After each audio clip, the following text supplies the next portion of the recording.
Good afternoon, and I hope you had a good bank holiday weekend.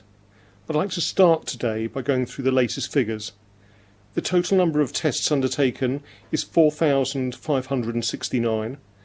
We have had 4,544 tests returned, which means there are 25 tests outstanding. Today we have no new cases. The total number of confirmed cases remains at 336, and there are now only 7 active cases on our island. It now seems surreal that on December the 31st last year, China alerted the World Health Organization to several cases of an unusual pneumonia in Wuhan. The virus was then unknown. As we came into a new decade with hope, a threat emerged that would challenge the world. Governments have always prepared for pandemics, and we're aware of the lives lost due to the Spanish flu influenza of the 1920s.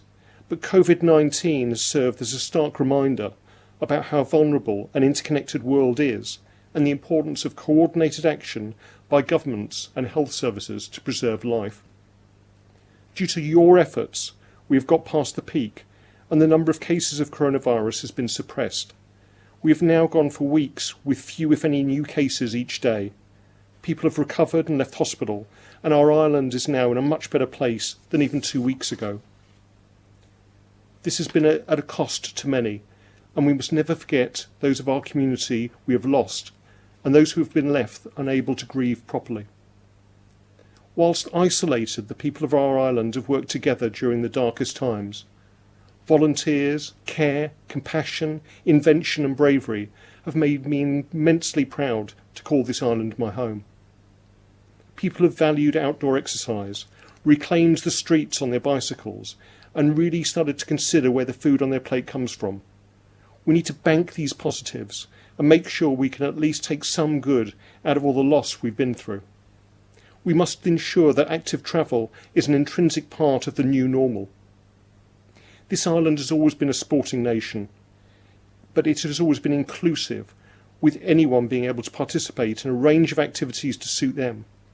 With the announcement last week of a relaxation of the guidelines on gatherings, all sports governing bodies have been sent information to help those involved in the management, planning and organisation of outdoor sports to start a safe return. Indoor sports facilities will remain closed at this time, but football pitches, rugby grounds, sports tracks and courts can reopen. There are still restrictions. No more than 10 people can be in a distinct area or venue. Social distancing must be maintained.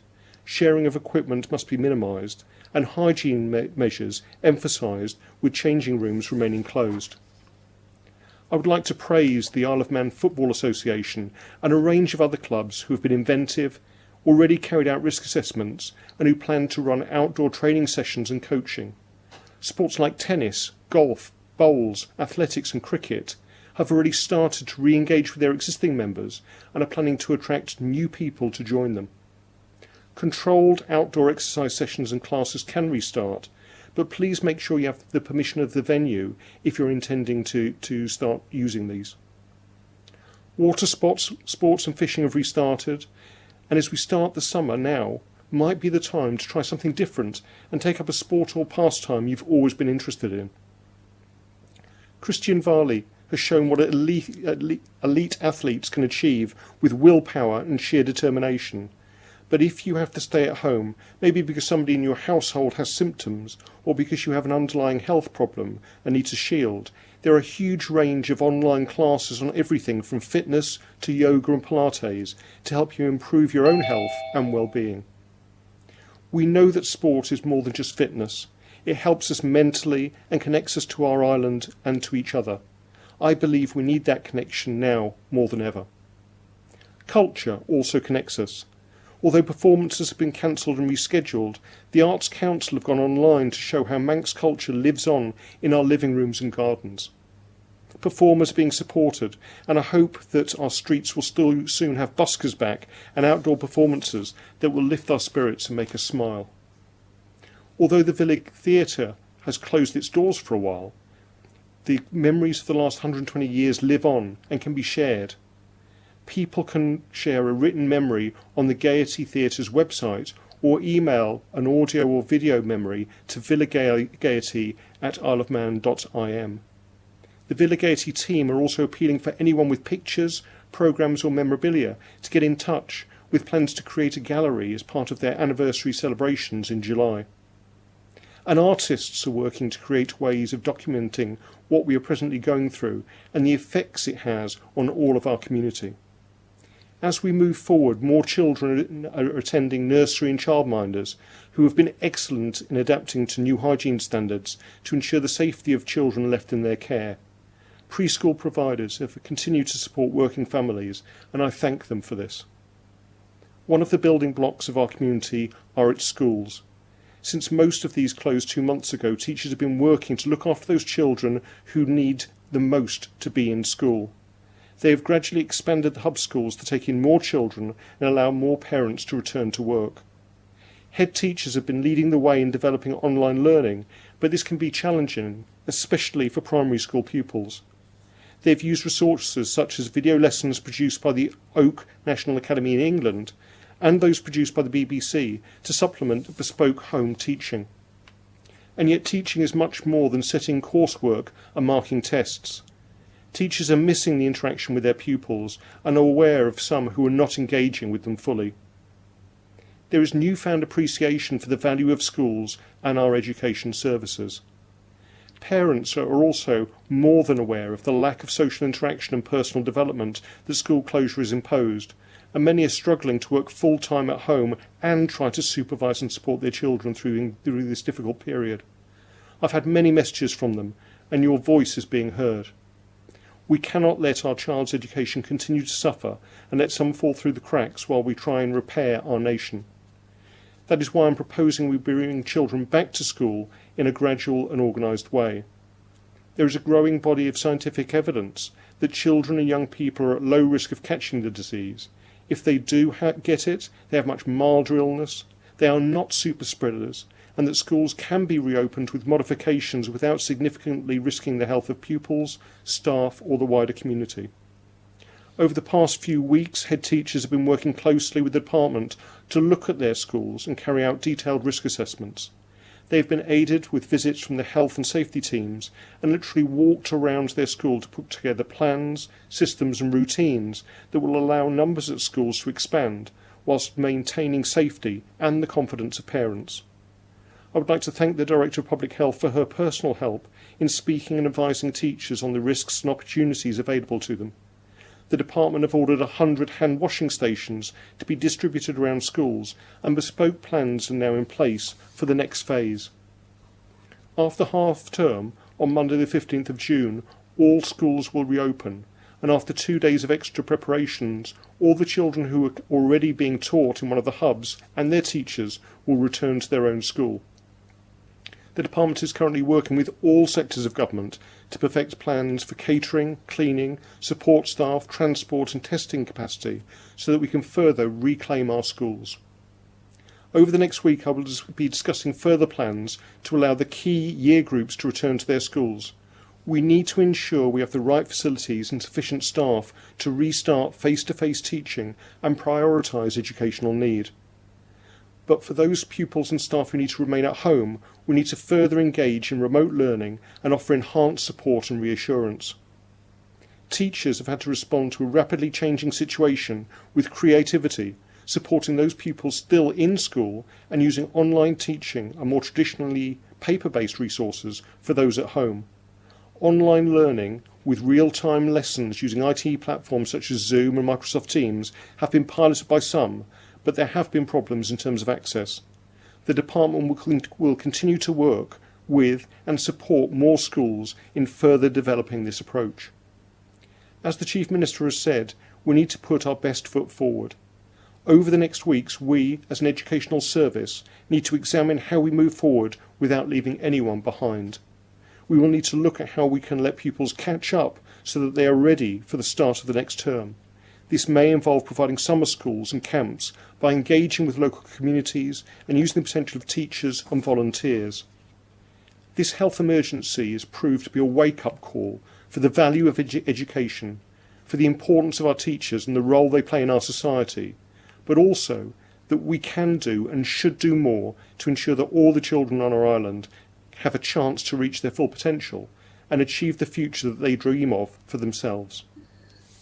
Thank you very much for listening to that brief statement, and now I'd like to take some questions from the press. If I could start with Tim Glover from Manx Radio. Fastymi, Minister. Just on the figures that you gave at the very start there, 7 active cases and 5 days, I think, now without any cases at all, which is really good news. But are 2 of the cases still at the hospital? That's a good question. I can't give the update from the hospital at the moment because I know that some of those residents of Abbotswood who were admitted to hospital this weekend were due to be moved after being found to be free of the virus. Were going to be moved to a more suitable place. So I'm afraid I can't give the exact numbers who are still in the hospital, but it is decreasing. We haven't had any new admissions, and hopefully the Health Minister can give you that answer tomorrow. Thank you. Just on the schools issue, can we just clarify what the full plan is? Because I think there's a little bit of confusion out there. As far as I read it, the 17th had been earmarked as the day for years 2, 6, 10 and 12 and vulnerable to be coming back. But just for the others, the other years, and you're saying, yes, a gradual way of bringing them back, they will want to know as soon as possible because Absolutely. They will have made plans over the summer. They may get rejigged. But when are you going to let people know what that plan is? Yeah. What we've said is from the 15th, we're going to be opening up all the schools. We're going to need to do some quite serious modifications there in terms of how children get round the schools, how the classes are organised. So on the 17th, those children already in school will go back to their own schools. We'll open them up. In terms of getting the year groups 2 and 6 and 10 and 12, I will be making an announcement over the next week about that. We're currently looking at some of the latest evidence that was produced by the Independent Sage Group on Friday, which looks at reopening of schools in the United Kingdom, and had some cautions about it, but looked particularly at the risk in the community. Now, I hope we can work with teachers, work with the teacher representatives, but also mainly work with public health to look at the social distancing in schools, because that's key. I think most people now acknowledge that social distancing, particularly in a primary school environment, is nearly impossible. But we've had the mantra of 2 metres right the way through this. And so we need to find a compromise if we're going to allow and be able to manage a significant amount of children coming back into the schools. That isn't going to be taking risks with them. It isn't going to be making them into guinea pigs. And actually, I've been in conversation with the Education Ministry in Guernsey, who's planning to open all their schools within the next 2 weeks, and also contacted the Education Ministry in New Zealand, who have brought in a 1 metre advisory rule in schools and have managed to dramatically increase the ability of children to come back. So what we're trying to do is move forward in a very safe way on the latest scientific research. And as you know, each day there are more papers, more opinions being brought out. We need to do this safely, because one of the questions David Ashford was asked yesterday was how many people are going to feel confident of sending their children back to school even when the doors are open. We need to give them that confidence. We need to show that schools are safe for them, but also have the backup in terms of testing and tracing and isolating, so that if people do get the virus, whether it's at school or at home and they bring it into school, we can deal with that, we can control that, we can manage that risk. You mentioned the social distancing, and as we are at the moment, it is 2 metres, which is going to have a serious effect on the capacity of classrooms and the numbers that are going to be able to be housed in there. Are you looking at using village halls and other amenity buildings, or even putting, I don't know, canvas tents up? What are the plans to expand capacity? Yeah. I mean, what we've been doing over the last few weeks is looking at the existing buildings, existing schools. But you're quite right. If we need to make smaller classrooms, if we need to keep children together more so that they're not mixing as much, we will need extra capacity. So I've already been approached by people who have marquees on the Isle of Man, for instance, who aren't renting them out at the moment to weddings and social events because they aren't happening, who've said, if you want us to put that up, we will do that. We can look at temporary accommodation either in sports halls, village halls, those sort of areas. But the key to this is having the classes right, but also having the staff to be able to run those classes. And that's something we need to do over the next week, is to see, as we open up the schools, have we got the staff to do this as well? Because we may need to have the teach in a slightly different way, perhaps using teachers' assistants with streaming lessons into a classroom, and the teacher actually covering a couple of different classes at the same time. We can do this, and the inventiveness and the dedication of teachers has already shown that they will rise to the challenge of trying to deal with some of the real restrictions that we're having to deal with at the moment. And just still on the schools, could you just give us an idea of, with social distancing as it is, what a typical classroom will look like? Yeah. Again, social distancing is only just one of a whole range of measures. So the key is that if a child is sick, they shouldn't be going to school in the first place. If a member of staff is sick, they shouldn't be walking through the door. They should be washing their hands regularly or using hand sanitizer. If they cough, they should do it into their elbow. All these things that we've been trying to drum in right the way through this health emergency. In terms of social distancing, if we stick to the 2-metre rule, teachers have been going around classrooms measuring up. We're perhaps looking at classes of maybe 6 up to 10 in each class, with a teacher there. That's really quite restricting, and also we need to think about the mental effect of walking into a classroom which looks and feels very different to the one you left just over 2 months ago. How we deal with that transition with the children themselves, because it would be quite frightening for them to go into a class and be told not to touch anyone else, not to go near anyone else, not to do the sort of things that they're used to doing. Instead of sitting opposite one of their friends, they will be sitting beside them so they don't breathe or cough over that person. So we're working with teachers now to see how we can actually bring those ideas into the reality of a classroom. And as I said, what we're going to be doing this week is working with public health, looking at all the available scientific evidence to find perhaps a better way of doing that in classrooms, so we can preserve some of that normality at a very abnormal time for those children. And what about play and lunch times? Yeah. One of the plans that have been brought forward by teachers is to operate class sizes, reduce class sizes, but also operate them almost in a bubble, so that the same children play together, have lunch together, have their lessons together. That makes it a lot easier to control any particular risk, but also makes it easier in terms of looking at any contact tracing should we find that we get cases coming through from the community into schools. And again, I think governments as a whole have been quite clear that as we move forward, we need to have that capacity to stop at times, or perhaps move backwards if we were to get a surge of increasing numbers of cases. So one of the things we've been looking at is, if we were to get a child who became sick in school, how we take them out of that school environment, how we do the testing, how we do the regular cleaning of that school. So all these things are being dealt with and will be finalised by the time we open the doors to all schools. Is Josh here now? He is indeed. Josh, if I can take some questions from you, please. Yeah, thank you, Minister. You said the schools will be opening. There will be a choice on whether pupils can return. Presumably not all pupils will be turning up on day one, though, given that choice. And if so, how essential will what is being taught be, and will their timetables be expected to change in some way? I think the timetable is going to have to change. We're going to have to. We've already been looking at staggered times for people to come into schools and go out of schools, so you don't have large numbers of people gathering outside. We were also looking at how you restructure the day to have staggered break times, staggered play times, and staggered lunch times as well.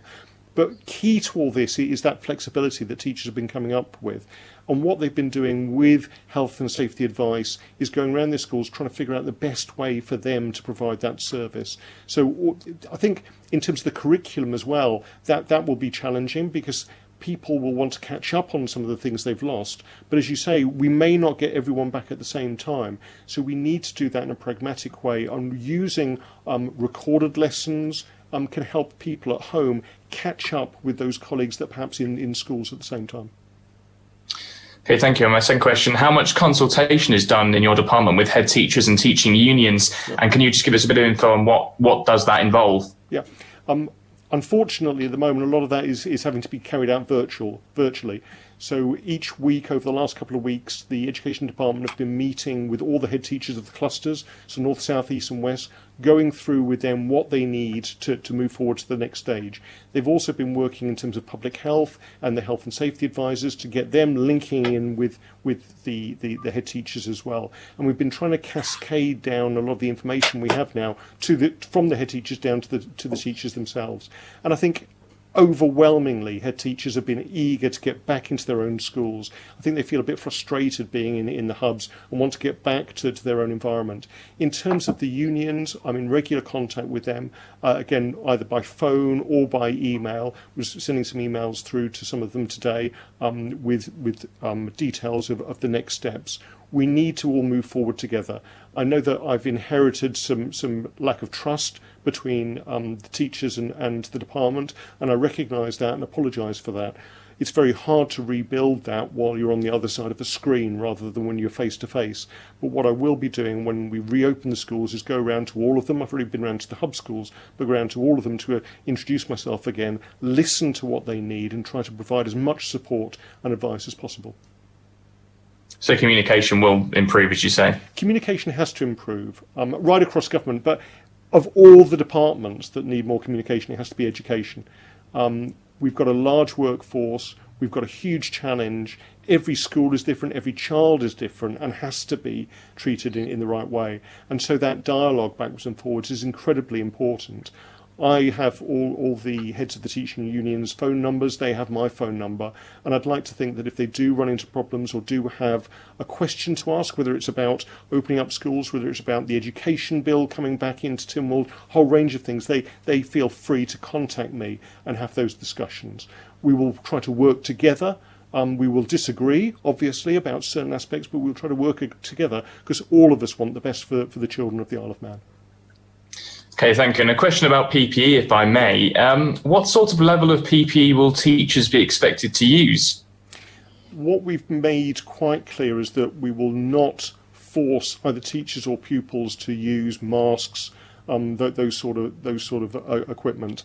We have made PPE available to teachers, and we've also carried out risk assessments in terms of when those might be used. So, for instance, if a child becomes unwell and physically sick in a school, then you might be using PPE. For some of the units with children with extra educational needs, you might need PPE there if you're very, very close to them. And also we need to look after our staff in terms of those with pre-existing medical conditions who may not be able to return back to school because they're shielding, and how we harness their expertise to actually provide some of the online learning that we're going to be needing for the near future, because again we've got some children with very specific medical conditions in our community who might not feel safe enough to come back to school. So the PPE is there in terms of aprons, masks and gloves. That has been sent out to schools already, and if they need some more, we will have supplies of that. And also we've made sure that the testing for teachers is one of our foremost priorities. So if teachers do get sick, they will be tested as a priority, and also if any of their family members get sick, they will be tested as a priority. So we can really try to isolate and deal with this virus as closely as possible. One of the things that teachers have often said to me is, well, we're talking about social gatherings and not having mass gatherings. Actually, we're doing that already in schools. We're bringing people together in relatively large numbers. Last week we had over 500 children in the various schools around the island, which has been going up gradually as it has with nurseries and childminders. However, we know that the school environment is very different in many ways to a large crowd in a football field.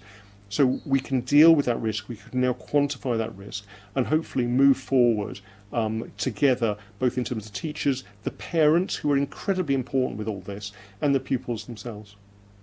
Okay, thank you. Back to you, Tim. Thank you. The department was under investigation, wasn't it? The Chief Minister was looking at how the department was going. Is there any news on that? And also, just is this an opportunity, like the health minister said, with some of the treatments that will be coming back and will be different? Is this an opportunity for education to look at how we do things, and can we make some changes to the way we do it in the future? Absolutely. First of all, it wasn't an investigation. It was a report, an independent report on both the structure and function and role of the education department, and also looking at its relationship with both unions, with teachers, and with pupils, how things happen at the moment, and to have an external view of whether that's the best way or whether we could actually do it far better in a leaner way. I think you're quite right that people are already looking at what we're doing now and thinking, actually, we don't want to lose this. For instance, with some of the A-level courses, we have relatively small numbers. We, up until now, have been busing pupils from one school to another to amalgamate classes. Now that we're using online teaching, in the future, surely they could stay in their own schools and zoom into a class in another school. That would help them with their education. It would save an awful lot of time both for them and their parents and the staff members. But we can use some of the new technologies to expand the education provision on the island. We also need to look at just the working day. If we've got, for instance, A-level students, at the moment they have to come into school for what are seen as free lessons, where they're given study time. Well, surely they could do that from home and perhaps email their teachers with various questions and have tutorials online. So I think that you're quite right. Although this virus has been a huge disruption, disruptors can sometimes bring out the best in us. It makes us re-examine what we're doing, challenge what we're doing, and hopefully adopt some of the things we've had to do now, but take those forward to actually make our education system even better in the future. And just a couple of other points, if I may. And we've had a bit of correspondence in. Ballacameen School announced at the end of the day on Thursday that a 3-day Year 12 trial was going to be taking place next week. Can you just give us a bit more detail on what that's about? Yeah, I mean, various head teachers have been thinking about how they can prepare their schools going forward. Particularly Ballacameen have been looking at the logistics of getting their children round the school.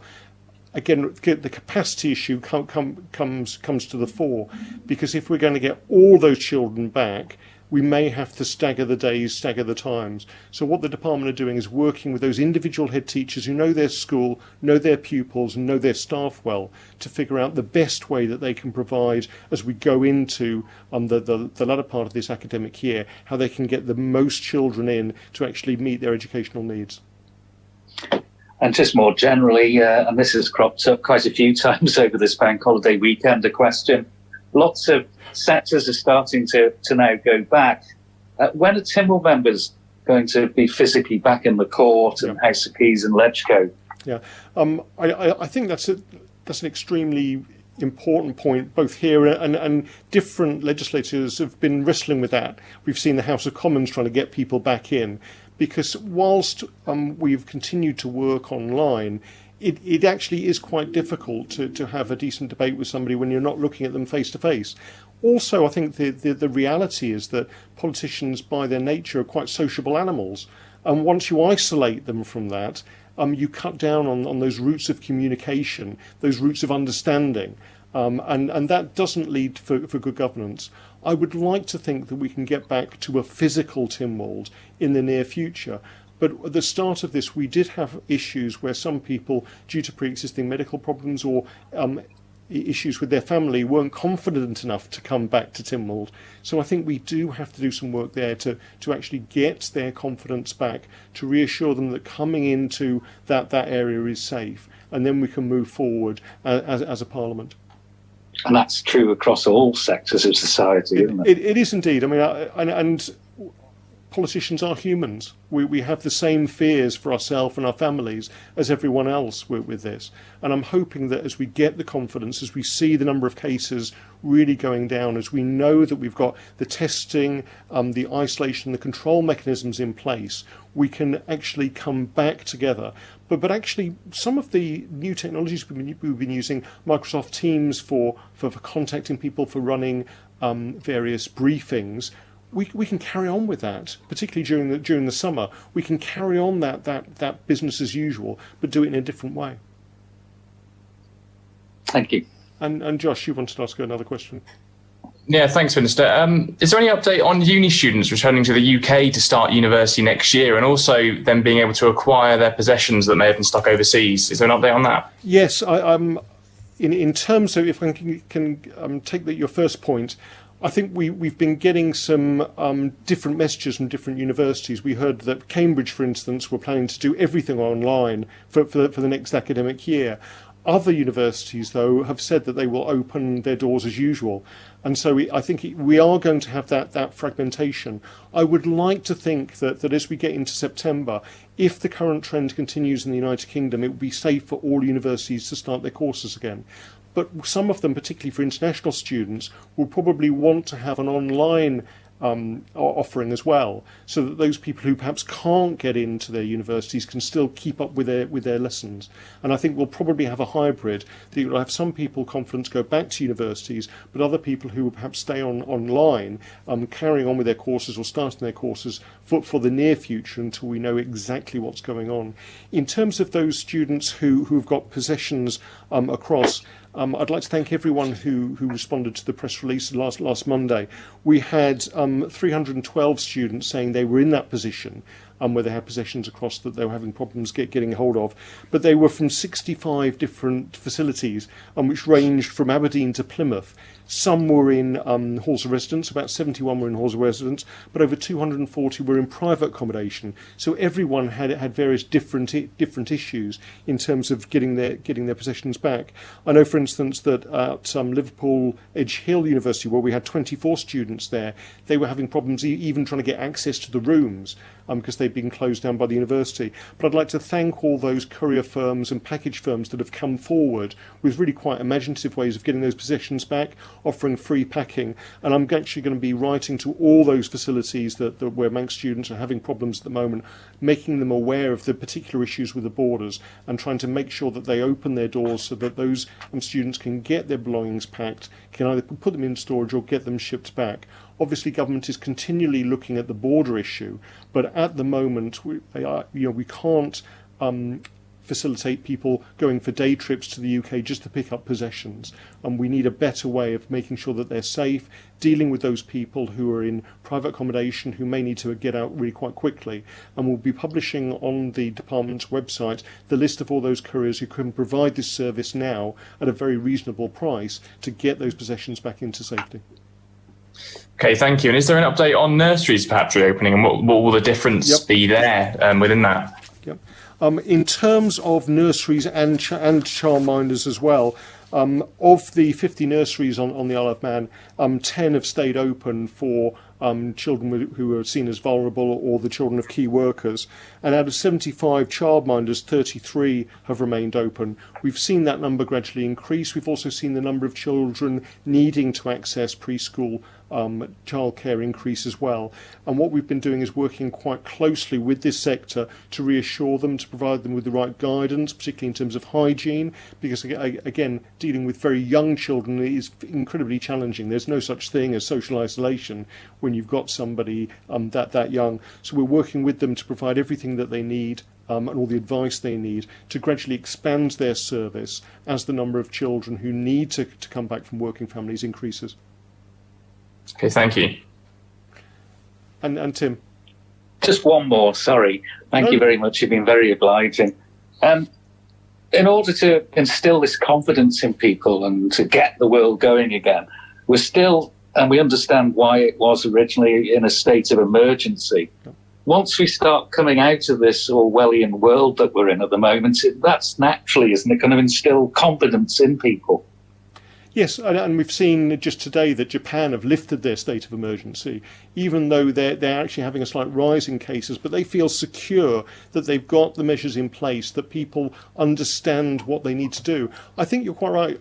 We have to, and we should trust the public. People, without them, we'd be in a completely different position.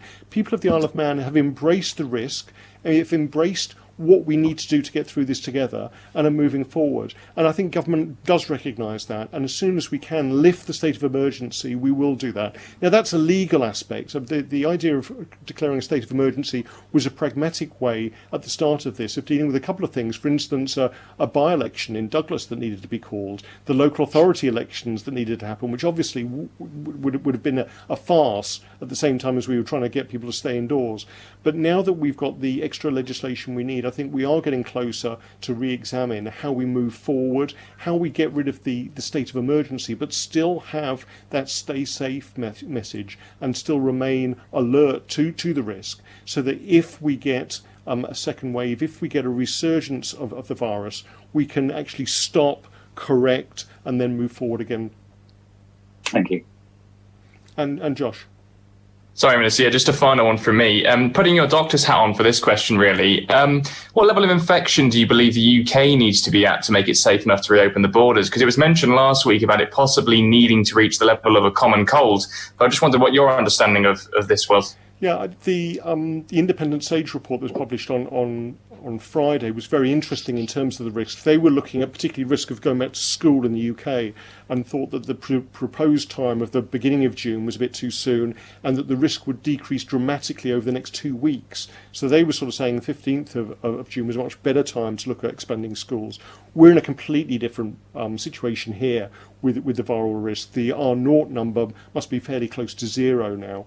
And when you look at other jurisdictions such as, and particularly Ireland, such as Jersey, Guernsey, but also New Zealand and Singapore, they're in a much better position.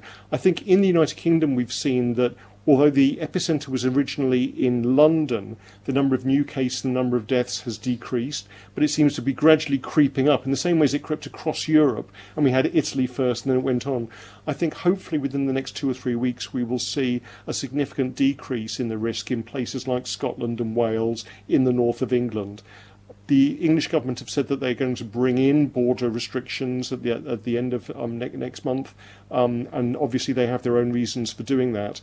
Our border with the United Kingdom and with Southern Ireland as part of the common travel area obviously is very important for us, and we will look at the overall risk for that border, but the Chief Minister's made it quite clear that our borders are one of our first and last weapons against the spread of this virus, so a complete relaxation would be the last thing we do.